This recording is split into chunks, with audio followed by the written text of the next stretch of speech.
Estamos con David Mondaca en el avispero Ataque Colectivo. Gracias a las nuevas tecnologías, David, es posible conocer las inquietudes de la gente sobre tu persona, sobre tu profesión. Y a través del Facebook nos han mandado preguntas que hoy vamos a formularte, porque la intención de todos es conocerte un poquito más. Te conocemos en el escenario, pero bueno, hay tantas preguntas que uno se hace que vamos a empezar formulando la primera. Es Jorge Alanis, un hombre de teatro también, quien formula esta pregunta. ¿Alguna vez pensó en ser una vaca sagrada del teatro? Te pregunto. Bueno, yo siempre me he creído un toro, ¿no? Ahora soy un toro sentado. Y no creo ser una vaca sagrada. Se dice vaca sagrada a esas personas intocables, ¿no? Que nos puedes decir diquísimos. No, creo que si algo nos caracteriza es el trabajo incansable, es el aprendizaje constante. Anoche en la presentación del documental en el Espacio Patiño decía: agradezco a mis alumnos porque de ellos he aprendido tanto. Los primeros años que enseñaba teatro, imbuido de esa pasión de enseñar, me di cuenta que había hecho que los alumnos tengan una admiración tan grande que de pronto me imitaban. Y un día voy a ver a estos alumnos que eran actores y de pronto he visto mis defectos en la escena. Yo arrastro de alguna manera un pie y la escena, no tengo. Todos tenemos problemas en la escena, como es mi aprendizaje de por vida. Y de pronto vi que había hecho unas pequeñas montaquitas. Y me llevó tiempo a aprender, enseñar que el alumno tiene que aprender de sí mismo. Nadie siente como él, nadie mira como él, porque si no, aunque el aprendizaje y el juego y la imitación, ¿no? Eso es parte natural, es innato aquello de imitar, de jugar, ese aprendizaje entre jugar, imitando. Y gracias a ellos aprendí que ellos debían aprender de sí mismos. Mi labor como instructor era orientarlos, ¿no? Para que crean su propia personalidad. Y yo me sorprendí mucho cuando me vi en la escena. Ese problema de dicción es mío. ¿No? Digo que el aprendizaje, el constante trabajo, así que nunca, ¿no? Siempre pensé que era un toro, ¿sí? Me decían por el físico que tenía una fuerza de toro en la escena, eso sí me acuerdo. Pero no vaca. No vaca. Miguel Vargas pregunta si siempre quisiste ser actor. Y para aclarar más la pregunta, ¿qué pensabas, qué soñabas ser de niño cuando eras niño? Este tema ha sido parte de 2 obras autobiográficas de Madera, Hermano de Madera, que la hice cuando cumplía 30 años de teatro, y esta última que es Ojos de Curupita. Yo no conocí el teatro, es decir, mi escuelita, alguna vez vi una función de títeres en mi escuelita. Y en el colegio, teatro, ¿qué es eso? Logra Cívica era seguramente el mayor acercamiento a esta cuestión escénica. Yo de niño soñaba con escribir, y mi padre trabajaba en una especie de aduana de libros, algo así, y pasaba. Entonces los libreros les obsequiaban libros, había libros en casa, había bajo la cama, en todo lado. Y un libro que cayó en mis manos era El Rey Huerta, poesía completa de poeta mexicano. Y leía una y otra vez, y ahí conocí a Mago Nervo, y creo que han sido los autores así que me los devoré de pequeñito. Como en Curucuta cuento, yo entré a la escuela leyendo. Mi madre se preocupó de enseñarme a plan de reglazo limpio, leer y escribir. Entonces entré a la escuela y quería escribir. Me parecía que eran universos así, desconocidos, misteriosos, este mundo de la literatura. Y lo he reiterado varias veces. Llego al teatro por accidente, por equivocarme de timbre. Cuando el maestro Perales estaba llegado de Francia, allí estaba con Grotowski, de los Perales. Entonces venía imbuido de toda esa fuerza.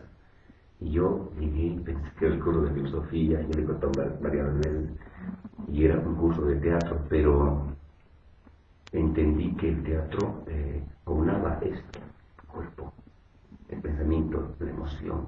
Era como escribir con el cuerpo, no era este acto, viéndolo a Orson Welles, este gran hombre de cine y teatro. Él dice que el pintor necesita su pincel, el escritor su máquina, su pluma. En cambio, el actor necesita un ejército, necesita mucha gente.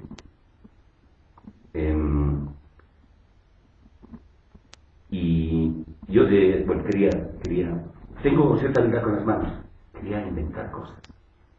Esa era mi otra pasión. Y con el tiempo estoy inventando historias y me gusta trabajar con las manos. Soy utilero. Me gusta fabricarlas. Lo más fascinante para mí es cuando el personaje lo empiezo a vestir ante el espejo. Empiezo a medirlo, a calzarlo. Eso es lo más fascinante. En ese momento yo sé que hay un clic, algo pasó. Entonces ya sé que el personaje está. Pero ese es un proceso, ¿no? Un proceso. Pero llega un momento antes de los ensayos de la obra que uno se conflictúa con el personaje. Y ese momento que uno lo viste, lo caracteriza, ese es un momento vital. Eso me fascinó del teatro, esta tremenda posibilidad de vivir con esto. No solamente con el pensamiento, porque la escritura es un proceso, claro, intelectual, emocional, ¿no? Pero el teatro me completaba aquello. Entonces, me hice actor, pero así, sin darme cuenta. Freddy Musquivar a mí me impresionó, porque él decía un texto de Esopo. Y tenía una voz tan educada, pequeñito, pero con un vozarrón. Y estaban haciendo las horas de su vamos a respirar con eso. Y Esopo habla de la libertad, de ese sitio, como dice, debe existir un lugar en el mundo donde haya un arroyo, donde se pueda beber el agua en el hueco de las manos, sin que nadie tenga que decirnos que solo debe tener sed o de tomar agua. Un lugar donde los animales no ven la presencia del hombre. Y se te cuenta cómo viven los animales cuando lo ven. Y es un personaje que está ahí, esperándome hacer eso.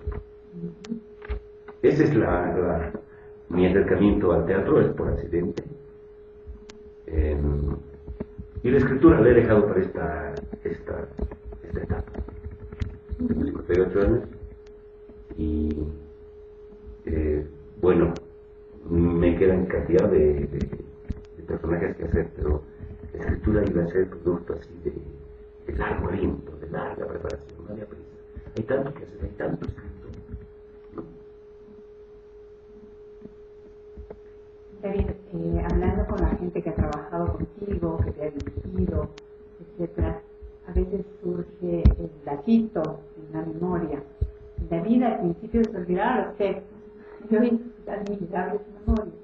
O el David tenía problemas de dicción, es algo que hoy en día uno no sospecharía. Esto es un trabajo, un ejercicio, informarte, que has olvidado textos realmente. Dos cosas.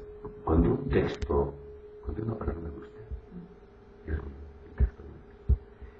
yo escucho una canción, escucho algo en el micro, en el trufi, y si me gusta, se me ya fotografía, tengo memoria fotográfica.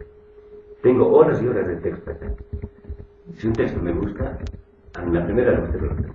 Pero si el texto no me gusta, el personaje, la obra, muchas veces he trabajado como actor invitado, ¿no? Sueldo, digamos, de un director, hacía una obra, y por ahí no me gustaba la obra, entonces me costaba retener. En el año 73 entró al teatro y uno de los problemas que tenía es que no se me escuchaba. No se me escuchaba la voz. Por eso alguien dijo, no, pero ¿cómo va? Una tía dijo, ¿cómo va a ser teatro si tú no matas una mosca? Y yo me acuerdo, Lojeta, vital para mí porque ahí iba a entrenar la voz. Y para gritar, había un río que tenía una cascada y hacía, esto no es jactancia, encontré, por desesperación encontré los ejercicios famosos de Demóstenes. Y después recién encontré el texto donde están esos ejercicios. Aquello de ponerse frente al mar que hacía Demóstenes con las piedritas en la boca. Y luego esto de trepar una cuesta improvisando un texto sin perder el aliento. Yo me hice deportista. Digo, siempre soy corredor del agua aliento. He corrido como 25 años. Entonces, no era peligroso el bosquecillo, pura, no era peligroso. 5 de la mañana salía, yo vivía por el campo y corría, llegaba a la estación del bosque de pura y corría. Y aprendí por necesidad, decía textos corriendo, sin perder el ritmo. El ritmo para el corredor es el ritmo ideal es el correr sin llegar a perder el aliento. Entonces decía textos con intenciones. Entonces decía un texto, digamos, amoroso, corriendo así, con bastante esfuerzo. Y Lojeta iba hasta quedarme ronco, iba a hacer mis ejercicios de dicción, porque lo primero que me dijeron es, tú no tienes voz. Aquí te hacen una pregunta. ¿Cuál ha sido la mejor experiencia, la más significativa en tablas? Pero antes de que respondas, yo quiero recordar la primera vez que te viste en escena. Es la obra El Zoológico de Cristal, Tennessee Williams, un director Carlos Aguilera, y fue el flechazo, me imagino que para mucha gente. Actuabas con la Tota Álvarez, ya no está con nosotros. Titín Gómez, Tatiana, ¿Algo? los 4, y Carlos, que venía con el director paraguayo, había trabajado con el Japón, y me impresionaba Carlos porque era delicado, como una dama, y de pronto podía volverse un monstruo, terrible. Cuando él entró, vio a toda la gente de ahora sentada, convocaron como 30 actores. Y qué ojo de él, porque fue así. Tota la señaló, Tatiana, Pitín, y eran los personajes. De las experiencias más bellas. Y Carlos, con una pasión y con un rigor, creo que fue una lección para todos. Eso yo te recuerdo. Y después te recuerdo, ya vamos a responder a tu experiencia más significativa, haciendo teatro popular, haciendo estas comedias que a veces uno las menosprecia, ¿no? Se llama teatro popular, en realidad todo el teatro debería ser popular, ¿no? Pero bueno, tú has pasado por todas esas experiencias, sí. latinas. Bueno, como digo, provengo del teatro clásico. Con Eduardo Perales hicimos Virgilio Piñera, hicimos Iván García, un dramaturgo cubano, luego con el teatro Tiempo, con el Canelo de Antígona, las dos Antígonas, la de Anuil y la de Cocteau. Hemos hecho Calígula de Camus, hemos hecho El viento de la ballena de Nicolas Terry, así. Pero había algo que me afectaba. Ellos se regodeaban haciendo el trabajo de mesa. A veces y el trabajo de mesa es discutir no sobre la obra. ¿Qué quiere decir el autor? ¿Por qué escribió esto? ¿Por qué Antígona, la libertad, Creonte, Hemón? ¿Por qué? No. Se puede empezar una. Y eran intelectuales. Y de pronto salíamos a la obra 3 días. El primer día invitados, amigos. Y segundo día público. Siempre, nunca llenamos el teatro. Se decía, mira cómo decían, ¿no? Y esto decían, mucha gente decía, ¿sabes por qué el teatro más grande del mundo? El municipal, ¿por qué? Porque nunca se llena. Entonces, y me parece que era una traición al autor, a la obra y al trabajo. Y alguna vez, o varias veces, se agarraba una obra. Cementerio de automóviles, de Raval. Y se estudiaba la obra 1 mes, 2 meses, 3, 6 meses, 7 meses, y después decían, no, ya no lo hacemos. Entonces les sobraba tiempo y ninguno autoridad del oficio, haciendo otras cosas. En cambio, entonces era Brecht y Stanislavski y Chekhov y todo eso. El teatro popular, Hugo Herrera llegó, el director paraguayo, famoso en Latinoamérica, llegó y dirigió Los bandidos de Friedrich Schiller y no encontraba a los protagonistas, que son dos hermanos. Y había aglutinado gente de todo el país. Ahí estaba Germán Calderón, estaba Hugo Ara, cuando Hugo Ara era balletista y tenía la voz también trabajada, impresionante. Hugo, pequeño de estatura, pero con un manejo corporal de más un maestro. Estaba Ana María Vargas, estaba Luz Veredo, estaba María Eugenia Ruiz, Julio Montes, 30 personas. Pero no encontraba a los hermanos que se disputan el trono, los bandidos. Y Hugo Herrera llegó, estaba Matías Marchiori, Pedro Ramallo también, y llegó Hugo Herrera y no encontraba a los protagonistas. Y era una producción de ABDA, de la Universidad Católica y la Alcaldía. Y era millonaria, era una superproducción. Sí. Y nosotros hacíamos teatro en el Teatro Estudio, que era en Gali Pitincia, lo que era la Alianza Francesa, un teatrito para 40 personas. Ese era nuestro refugio. Con Andrés ya ensayábamos en otro sitio, pero estábamos en el Teatro Estudio y hacíamos la obra Luz Negra de un guatemalteco, si no me equivoco, Álvaro Menéndez de Leal, una obra terrible, de dos decapitados que dialogan, esa es la historia. Un guerrillero y un narcotraficante dialogan, estando decapitados. Y hacemos un domingo lluvioso y había 4 personas. Y nosotros éramos 2, 3, porque entraba una niña. Y actuamos. Además, en una cercanía así, el público estaba durmiendo. Los 4, el único espectador estaba durmiendo. Y actuamos. Era Hugo Herrera y Matías Marchiori que estaban luchando los protagonistas. Entonces terminó la obra, se acercaron y de pronto vimos un salto hacia el Teatro Municipal, que por ese tiempo el Teatro Municipal era pues nuestro Colón, digamos, nuestro Teatro Colón en Buenos Aires, ¿no?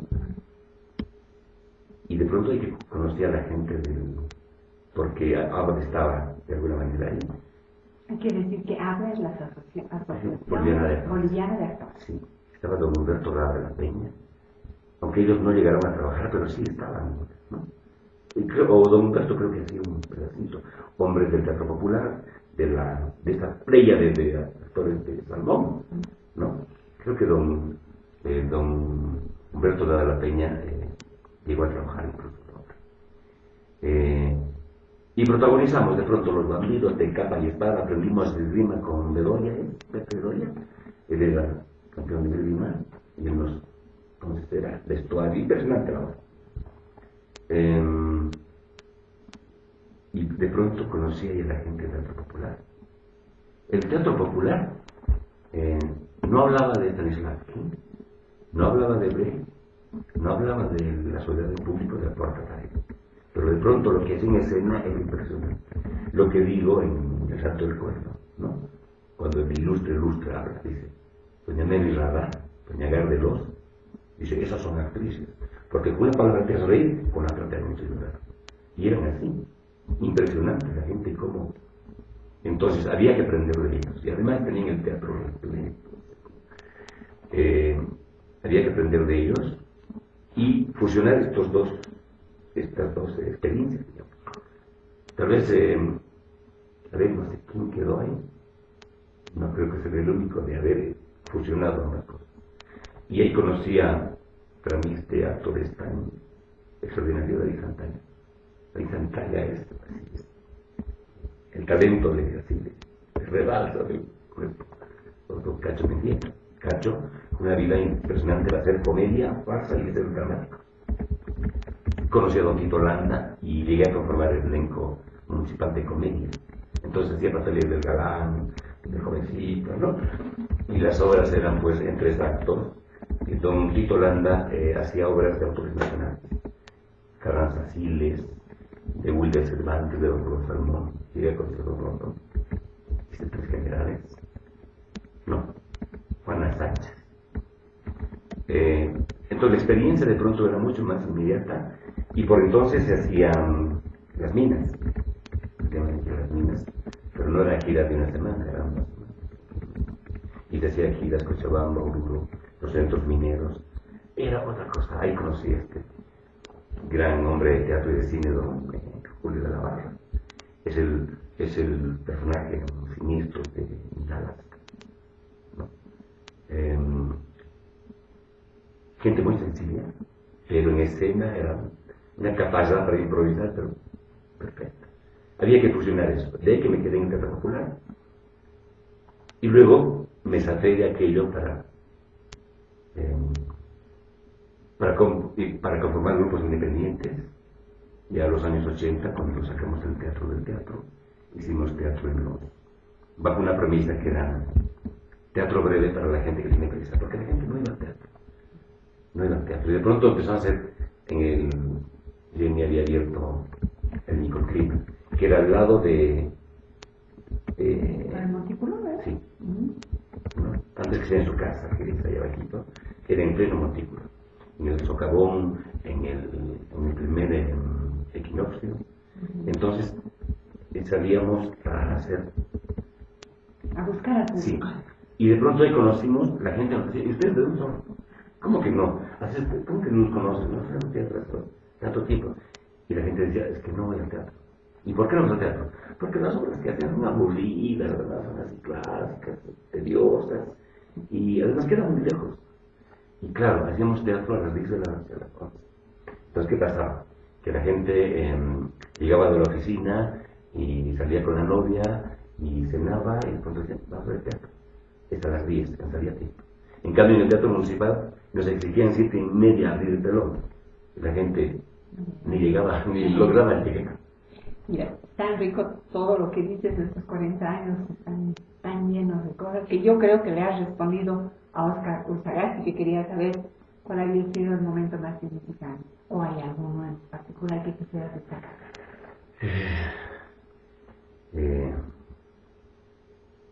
Bueno, como cada obra en realidad es un mundo, el miedo me parece que es... A ver, la primera vez que yo entro en el escenario, es decir, yo me quedo en el teatro estudio, al tercer día de experiencia, que pensé que era un curso de filosofía, me quedo y ensayaba. Entonces decido quedarme y hago utilería y tenía que barrer el escenario y luego manejar luz. Estuve 6 meses haciendo aquello. Y en noviembre, un 13 de noviembre del 73, se hizo La fábula de los 5 caminantes. Y había un personaje que no hablaba, y que eran así como vestidos griegos, ¿no? Fórtido era un militar, alusión a las fuerzas armadas, que tiene que cuidar que la carroza no se detenga, que está arrastrada por mínimo. Y encima de la carroza va Orátulo y va Cárnito. Y atrás hay uno que se llama Revolto, y todos son túnicas. Entonces yo tenía físico trabajado y estaba así con faldinas cálidas, unos brazaletes, y el personaje solamente tenía que caminar, todo era pantomima. Y llegado un momento, y todos hablaban, y era muy fuerte la obra, ¿no? Y lo único que me tocaba a mí era, me decían, ¡Fórtido! ¡Azótalo! Y yo daba unos gritos así estremecedores y tenía que azotarlo otro rato, así, desaforadamente. Eso debía ser. Y entré a escena y de pronto el famoso pánico, ¿no? En cuanto vi El vestidor, la obra de Albert Finney sobre el actor shakespeariano, que él tiene que entrar haciendo el rey Lear, y de pronto está por entrar al escenario y de pronto, Dios mío, dice, ¿qué hago acá? Y se aterroriza tanto y la gente y los actores sufren, bueno, fue algo así. De pronto siento una picazón en la punta de los dedos y en la punta de los pies. Y hay un adormecimiento que me empieza, claro, empecé a hiperventilar. Un adormecimiento que me empieza a tomar todo el cuerpo. Y yo empiezo a rezar y lo miraba a Eduardo que hacía las luces allá atrás. Y el público estaba tan cerquita, lo miraba pidiéndole, Dios mío, ¿qué es esto? ¿Qué me he metido? Y estuve a punto de desmayar. Gracias. Casi lloraba de desesperación de que me pasé una reacción orgánica, una reacción del cuerpo que no me la esperaba, nadie me la había explicado jamás. Y me empezó a dar miedo. Me empezó a dar miedo a hacer teatro, así, terror. Pero, y no sé cuándo ocurrió esto, que después de la entrega que supone la actuación, después del aplauso, después que llega el público, todo, hay un momento casi de éxtasis. Uno tiene la certeza que ha tocado algo, no sé dónde, de pronto se queda medio estremecido, y hay una especie de éxtasis de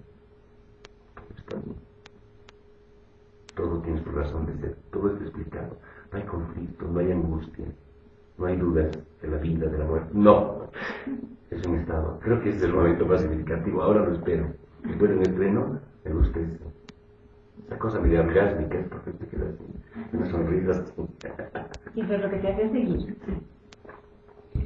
Pregunta, se llama Asterio Rodríguez y quiere saber qué es lo que te ha hecho elegir el teatro y no, dice él, otros medios como la televisión, el cine. Ahí tienes una experiencia como para responder. Don Pedro Alquini, tengo que hablar de ese maestro, Pedro Alquini, hombre importante en el teatro argentino.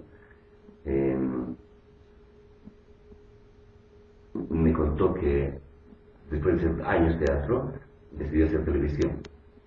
Y estaba en una escena muy fuerte y de pronto dijeron, corte, ¿no? Y él se agachó a recoger algo. Cuando levantó la cabeza, no había nadie. Todos estaban almorzando conmigo. Dice, como que el oficio, ¿no? Ya, era cosa de cada día. Y él decía, no puede ser. O terminaba la grabación y todos se iban a los casos. Y él se quedaba como que, pero no hablamos de Dios, no hablamos de, no sé. En la televisión y el cine, bueno, lindas experiencias, pero lo técnico está encima. Y el teatro requiere el concurso humano, es grupal. Y uno tiene que limar las perezas y llevarse bien. Es decir, tiene que tener la armonía con el otro, porque la obra de teatro tiene que seguir.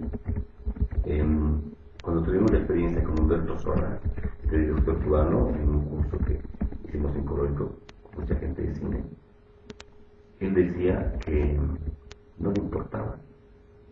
Lo que él quería era conseguir la toma, y no le importaba lo que tenía que hacer para conseguir aquello. Él decía, es abogado, y lo que él hacía, lo hizo con nosotros, desestructuraba la personalidad, provocaba conflicto, casi destrozaba al actor, para que de pronto el actor aflore lo otro. Pero hay un riesgo, ¿no? Porque la cosa puede ir. Entonces, Germán Calderón se enojó tanto en Amargo Mal, que decidió no hacer el final. Entonces, en teatro tiene que haber un afecto, un cariño entre todos. Y así vamos a poder lograr llegar a buen término. Me gusta lo ritual del teatro. Siempre digo que confluyen en el escenario varias fuerzas. Y de las que no sabemos nada, que la única manera de armonizarte con ellas es ser cándido en el escenario y despojarse de todo aquello que a veces nos reviste, ¿no? Como la vanidad y ese pertrecho que tenemos, que se llama ego. Un poquito en el escenario ser humilde. En el escenario los maestros, las personas mayores te dicen, no tal cosa. Y uno es irreverente, pues de joven quiere llevar este mundo por delante. Entonces nosotros desafiábamos y ¡pum! Nos ocurrió. Entonces aprendimos a... Alguna vez estamos haciendo la obra y ¡pam! Nos prenden la luz. Y la vuelven a apagar, pero apretando el interruptor. Aprendimos aquello. Sin comentario. Así es. Es como que uno advierte que hay cosas que suceden en el escenario. Su carácter ritual, su carácter ceremonial seguramente genera.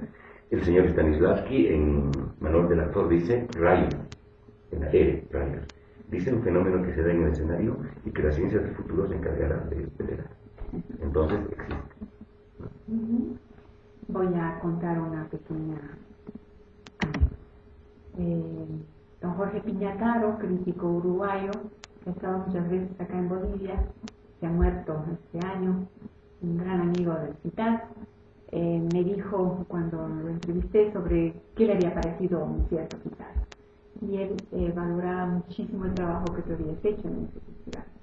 Era Eureka, una exposición, un ejercicio físico, emocional, maravilloso, ¿no?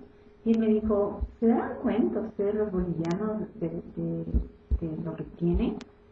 Como que dudando, ¿no? ¿Se dan cuenta de que tienen onda de Guanaca?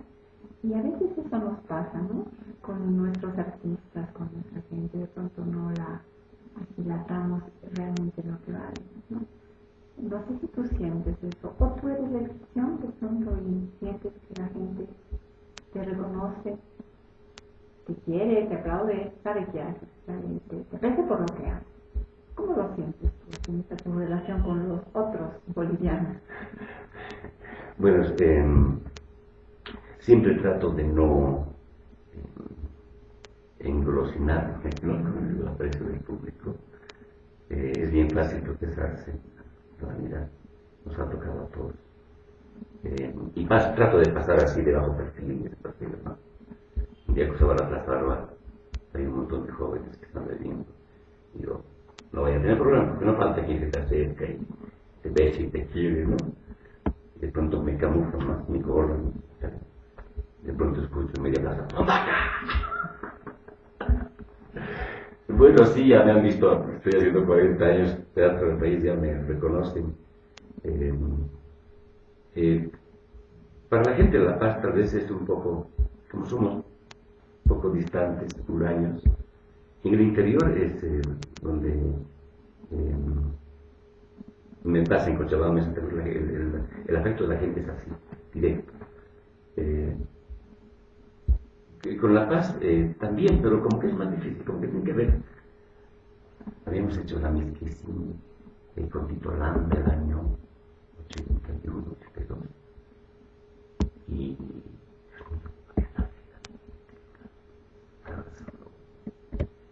Y seguramente no se deben olvidar. Yo estaba preocupado porque me atribuían no sé qué historias, y una vez Pablo Huáscar, nuestro gran amigo y músico, me dijo, pero claro, Mondaca, la gente sueña contigo, ¿no? Entonces te ve actuar y de noche, y como se quedan esos resabios de la realidad, y de noche lógico pues que te vas a aparecer, ¿no? Porque la gente decía, me sueña contigo, no sé, pues. Entonces, y es muy común eso de, a usted lo conozco, pero la gente de La Paz es mucho más, es un poco difícil, no es espontáneo. Pero cuando muestra su aprecio lo muestra. Pero ese pasito es difícil. En Cochabamba de Cruz no, la cosa más directa, ¿no? Como que... María José Ferrer pregunta, ¿cuáles crees tú que son los principales retos para el Teatro Nacional hoy? Lo que falta son gestores culturales. Faltan unas 10 Claudias. Claudia Andrade es, bueno, se hizo gestora, ¿no? Es actriz, directora, pero está el que sueña, está el que trabaja. Si no hay el que organiza, no hay nada. ¿No? ¿Qué hace un soñador y uno que sabe colocar los tornillos? Necesitamos quien nos consiga el espacio, quien hable de las funciones, quien organice, que vaya, que venga. Eso creo que es lo que más hace falta, esta gestoría cultural, abrir nuevos espacios, encuentros, acuerdos, porque talento sobra. Hay mucha gente talentosísima, pero de pronto los espacios. ¿Y quiénes van a formar y van a abrir espacios? Son los gestores culturales. Van a llegar a acuerdos, convenios. Entonces, es lo que hace falta. Y lo otro, exaltar lo nuestro, darle una dimensión sublime a nuestras historias. No están exentas de ternura. Exaltar el modo de lo nuestro. Siempre cuento esto. Estaba en Chile y sus calzados, tanto, carísimos. O sea, pero tan caro, me dice, con orgullo. Le digo, pues ya, mi país nacional es el mismo molde, es nacional. Liliana Carrillo pregunta, ¿Mondaca representa a Sáenz o Sáenz hace de Mondaca? Cuando estaba vivo don Jaime, yo pasaba su taller y ya lo parafraseaba, porque se había perdido la dentadura y tenía artritis, esta artritis deformante, y llegaba de noche y eran también mujeres. ¿Taller de qué tal? Daba literatura creativa. Escritura creativa. Estuve en el último taller que él dio, famosos, y habían 10 chicas y 2 o 3 paspadinas, ¿no? Juan Carlos Ramírez Flores, poeta. Y llegaba don Jaime, y era además una figura imponente porque era como una cabeza más, de una palidez con sus lentes carey. Y me llamaba la atención el modo en que modulaba, pues. Y mi espíritu, un poco juguetón, le agarraba rostro. Me gustaba hablar como él. Es natural en el actor, siempre me gusta. Un excelente ejercicio. Falleció Jaime con Blanca Vitúxter y Alberto Villalpando, el primer homenaje, creo que fueron las 2 semanas en verano. Me dieron a leer Adolfo. Y luego, con Freddy Terrazas, el director de la Sinfónica, un día me provocó, me dijo un desafío, me dijo, me la voy a tocar en clase. Tengo una apuesta, porque te tienes que estar desafíos. Yo estoy tocando la Sinfonía Incaica y paro. Y va a estar el presidente, embajadores, ¿no? Palacio de gobierno. Y quiero que tú te levantes de pronto en medio público y dices, acepto.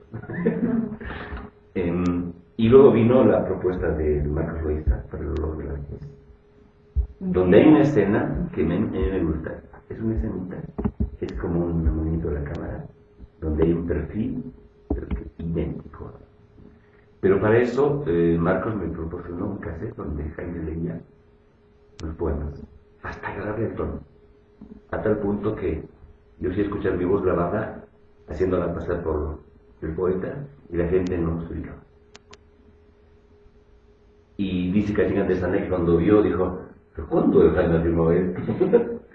Entonces ahí hubo ya, ¿no? Uy, el actor medio. Pero hubo una cosa así, ¿no?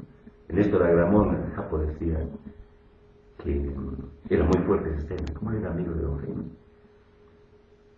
Bueno, y de pronto empezó a crecer aquello. Para hacer no le digas, yo necesitaba el hilo conductor. Y en principio y final decidí ponerlo al poeta. Y un poco allá quedó la imagen aquella, ¿no? Del hombre, el saco de parapita, el sombrero, los lentes, o el abrigo y el lucho. Eso saqué de esa fotografía de Alfonso Lucio, que tiene en Copacabana. Jaime está en el Calvario y está con lentes y un lucho encima. Y después fue tomando cuerpo ya la trilogía, el lugar para pintar. Y a mí me impresionó sus textos, su narrativa me gusta. Su poesía me parece abstrusa, oscura. Y este espíritu popular pues que él tenía, ¿no? Cuando nos habla de esos sitios, de las chinganas, nos habla de las borracheras, además exaltando aquello, ¿no? Dice, me emborrachaba pues en la estación con Fernando Centeno, porque él manejaba la locomotora con Solana y se emborrachaba, era un señor borracho. Exalta aquello del alcohol ¿no? Y sus personajes son pues populares, exalta el espíritu popular. Y de pronto hay tanta sabiduría. Siempre cito esto que está en Vidas y Muertes, dice, habla de los personajes que componen Vidas y Muertes, dice, Estas vidas son enseñanzas para esas pocas personas que tienen la extraña virtud de ponderar al semejante no por lo que tiene, sino por lo que es. Entonces Juan José Villón, Cristo y es enanito, jorobado, escritor, pero tiene tantas virtudes que uno termina amándolo, ¿no? Más allá de la apariencia, o la sabiduría que encuentra en el Cosino Ordóñez, en el Felipe de Grado o el Quintana, que le da cada respuesta, ¿verdad? Y yo creo que es vivencias propias de Jaime nos ha contado su vida, ¿no? En esos extramuros, en ese desamparo que él ha vivido. Eso lo hace único. Y eso me fascinó. Y no ha sido suficiente 3 horas. Hicimos la parapita, Claudia dijo la parapita, nos zambullimos en. Ese fue seguramente el paso más bravo, en meter mano a Felipe de Grado, a esos 4 capítulos.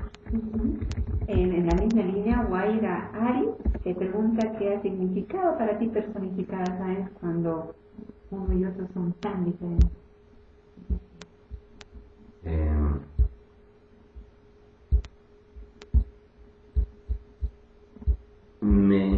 Me fascinó como reitero, sus textos, me fascinaron. Me revelaban algo que hasta ese momento no lo había sentido. Y ya veía su texto en imágenes. Además, seguramente también muy influenciado por Blanca, he sido amigo de Blanca y de Alberto, frecuentaba. Y Blanca había sido casi la discípula directa. Entonces, y todo alimentaba este mito, ¿no? Su memoria solicitada, que es un texto que Blanca escribe después del fallecimiento de Jaime, donde cuenta cosas, ¿no? De sus noches de cacho, del humor que tenía. Era un tipo con tremendo humor, ¿no? En su poesía hay una densidad, pero tenía mucho humor, y él dice, el humor salva, ¿no? Y de pronto la poesía, la obra de don Jaime ha articulado varias cosas. Nuestra amistad con Cachín Antesana. Yo lo conocí a Cachín Antesana en Santa Cruz. Blanca había hecho también como homenaje no sé si era el año o los 2 años, a don Jaime, y ella vivía en Santa Cruz, hizo Los habitantes de la ciudad, firmó. Y Cachín iba a dar una conferencia sobre Sáenz, y Matías Marchiori leyó un texto sobre Sáenz, y me invitaron a hacer La chica de la gótica.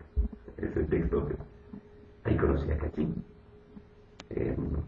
Dormimos juntos en la misma habitación, y me dijo, ¿y tú eres actor? Sí. Tú le digo, no, yo soy literato. ¿No?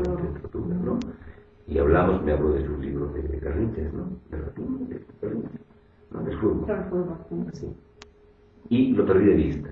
Y cuando dice no le digas, el primero en entrar a Cochabamba, y ganamos el Travesí ese año, él entró, estaba emocionado y me dijo, ¿dónde está el texto? Y le dije, aquí. Soy flojo para escribir, está aquí. Y ya de pronto me di cuenta que no sé qué veamos, ¿no? La elección fue, sacó en presencia, si no me equivoco, 2 planas, hablando de no le digas y de esta relación con él. Y de pronto, pues, Jaime ha sido determinante para nosotros como elenco, todos los y Claudia. De pronto hay toda una red de una serie de personas así extraordinarias, todas vinculadas a la propia. Yo, feliz, fue un feliz encuentro. Ya no va a haber más a él, también, perdón, que te corte, pero ¿hay más a él? Ya no. El no le digas original duraba 2 horas 45 minutos. En 6 textos, porque había que cortar a 1 hora 15, ahora dura 1 hora. Entonces cortamos cantidad. Para los cuartos también cortamos muchos diálogos, porque más de 1 hora es difícil. Para Santiago de Machaca también cortamos. Entonces de pronto esos textos están ahí. Tenemos, por ejemplo, un texto bellísimo, se llama Diálogos Ancianos. Son diálogos nada más, de los cuartos, del Santiago, del Felipe, de Vidas y Muertes, de La Piedra y Mar, son diálogos, ¿no? El diálogo del Ocara y la tía, el diálogo de Sócrates Masolus con la señora, el diálogo de la Soledad Baca con la tía. Entonces, son diálogos hermosos, bellos. O el diálogo de la tía y la hermana, cuando hablan de japonés de Garrun, que era masajista y después se volvió matón político. Unos textos que... Y también hay otro texto que se desprende que es ¿cómo le llaman todavía? Era teatro conferencia. Y titulaba Science in Scene. Y era para estudiar. Esos textos están aquí también. Un rato. En cualquier momento. Ruth Fontenga pregunta si alguna vez has rechazado algún papel. ¿Por qué?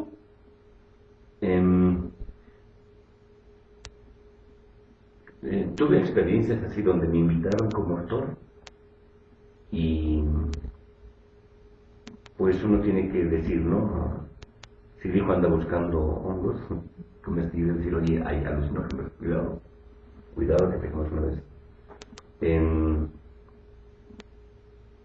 Mucho tiempo he trabajado y mi nombre no figuraba para nada. Por ejemplo, hay una revista que sacaron el año 92, si no me equivoco. En la misma revista estaba el grupo Cuarto Creciente. Que es un grupo que tú has formado. Sí, Cuarto Creciente, donde dirigía, actuaba y aglutinaba al grupo. Y habíamos hecho Atropos, de William Cervantes, ganadora del primer concurso Salmón. A la vez trabajaba en el elenco de la Casa de Cultura que formó Antonio Guillo cuando era oficial de la cultura, me invitó, y formó un grupo. La obra del venezolano Rodolfo Santana hicimos, y Alfredo Gris. Y al mismo tiempo estaba manejando el grupo de Janeiro. Eran 3 grupos. ¿Con Cristian? No, mucho antes de que existiera el grupo de Molina y de Mercado. Eran las 3 obras que manejaba, dirigía, protagonizaba y era vital en la organización. Y tú sabes que estaban las fotos, todo. Mi nombre desapareció, ¿no? Y me enojé tanto que dije, realmente mi apellido es rarito, no es común. Ya, me enojé. El grupo se llamaba Monac, teatro. Así como hay Muebles Rosada, porque era...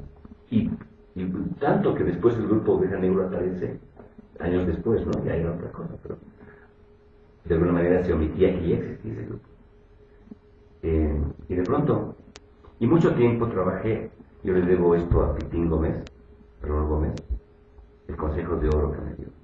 Yo trabajaba siempre atrás, muchas veces solucionaba el asunto, dirigía, tengo cierta habilidad para el movimiento escénico, adaptar, componer, cortar. Y siempre estaba detrás del director, de los directores con los que yo trabajo. Y una vez Pitín me dijo, el consejo de oro me dijo, mira, más vale cabeza de ratón que cola de león, a tus propios pies. Entonces, no sabes cómo yo deambulé buscando a alguien que me escriba una obra. Fui donde un dramaturgo y otro, y nadie se interesaba en nada. El Teatro Nacional, y pensaba que yo había visto la obra de la señora María Teresa Sierra y Luz Bredo y Ana María Vargas. No es contrapunto para los dos descansados. No, la otra, a la par han hecho una adaptación de La Mujer Sola Respetuosa de Jean-Paul Sartre, una adaptación que era historia de una virlocha de buen corazón que por admirar a los ricos casi cometió una traición nacional. Está ubicado en el mercado de en Las Vegas. Había hábilmente Lucho que escribía, pues había adaptado. Era nacional. Y la virlocha era una prostituta y la chorita que vendía anticuchos era doña Teresa Sierra, esta gran actriz. Y había que ver el público cómo gozaba lo nacional. y era el argumento de Fabio.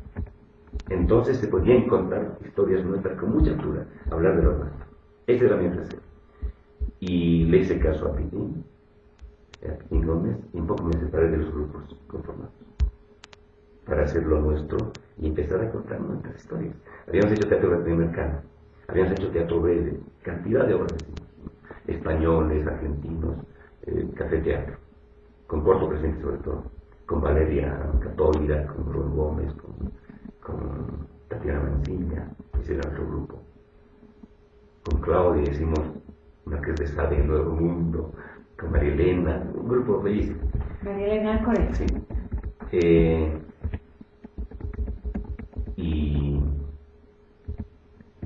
decidimos contar nuestras historias. Entonces, eso fue toda una preparación. ¿Cómo era la pregunta original? ¿Querías rechazado alguna vez? Ya, entonces, después ya, como que no quería trabajar con grupos. Y alguna vez me habían contratado así como actor y sufría mucho con la apuesta porque percibía como ese luz se va a caer. Por favor, no te metas. Tú eres actor, ¿sí? No te metas. Que hay un take. ¡Pum! Se cayó. Ya.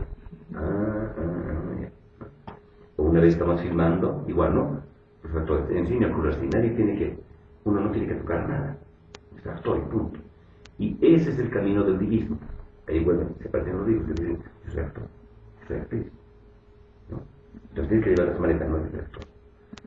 El señor Jodorowsky dice, los actores para evitar eso, tienen que ser actor maquillista, actor barrendero, actor boletero. Porque si no se te trepan los dos.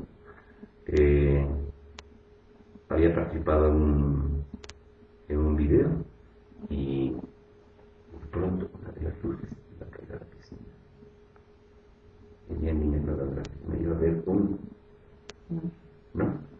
Imposible que no me meta, entonces dije no a grupos y ahora porque termino metiendo las manos, ¿no? Y además ahora hay directores que te escuchan. O sea, ¿directores abstenerse con el monarca o estás abierto a que alguien? No, estoy abierto, pero ahora tiene que gustarme. Hice A Puerta Cerrada con Maritza y con Georgina Tejada. Sí. Y el texto era muy duro, y la obra es muy fuerte, y me causó una impresión en leerla, que nunca pude superar. Me costó, Dios. Sufrí. Porque a Puerta Cerrada uno le gusta. Entonces, seguramente emocionalmente no estaba bien, pero en eso tengo cuidado. La obra tiene que fascinarme, todo lo hago. Pero si así tengo cierta cosita, mejor abstenerse. Y Miguel Vargas pregunta, finalmente, ¿qué personaje tienes pendiente de interpretar? Los personajes de Shakespeare. Creo que estoy maduro. Cuando pienso en actores que pueden ser Shakespeare, pienso en Luis Brero inmediatamente, ¿no? Pienso en, Norma ha hecho Shakespeare. Y pienso mucho, ya me tocaría hacer, dice, las brumas se han disipado gracias al sol del oro. Ricardo Terrero. Dice, Cachín me contaba, que tiene Tesana, que Laurence Olivier esperó tener 80 años para ser el rey. No quiso ser antes, que es la edad más o menos que tiene el rey. Y llegó a ser. Entonces la madurez tiene ciertas ventajas para el actor, ¿no? Ya, ahora mismo Eureka ya no la hago con el cuerpo. Igor Quiroga, el poeta y crítico de teatro, me dijo, yo todavía actúo con el cuerpo y ahora con una quietud. Pero es como hablan del samurái, ¿no? Que está, o el gato que está ahí y de pronto inmediatamente puede desplegar toda su fuerza. Shakespeare me corresponde, creo, estoy maduro, siempre le tuve así, ¿no? Respeto mucho. Pero creo que, pero el clásico, los clásicos, es decir, Shakespeare es el texto, ¿no? Lo admiro, quiero y respeto mucho a Edgar Guillén, este monologuista peruano, y quisiera llegar a él. Él en su programa hace el Carote Feo, monólogo, y hace Fausto, y en su programa dice: tarima existe, luces y hay. Él entra con una galera y un paño, y donde sea. Quisiera llegar a eso. Llegar a Shakespeare con eso, como ha llegado Edgar, de tener como ¿cuántos años? 65. Y tiene un récord de haber hecho 365 funciones de favor seguidas en su casa. Y además terminar de actuar y está nuevo. Uno termina así, yo termino así, que no. Él está haciendo ahorita. Entonces ya encontró ese modo de esa retroalimentación, esa habilidad de actor. Shakespeare. Shakespeare, entonces, y directores, ojo. Ahí está David. Bueno, David, muchas gracias. Gracias también a todos quienes han formulado sus preguntas. Podríamos seguir horas y horas, ¿no? Pero bueno, muchas gracias. Y el avispero ha estado muy contento de aguijonear a un toro sagrado. Gracias, amigos. Muchas gracias.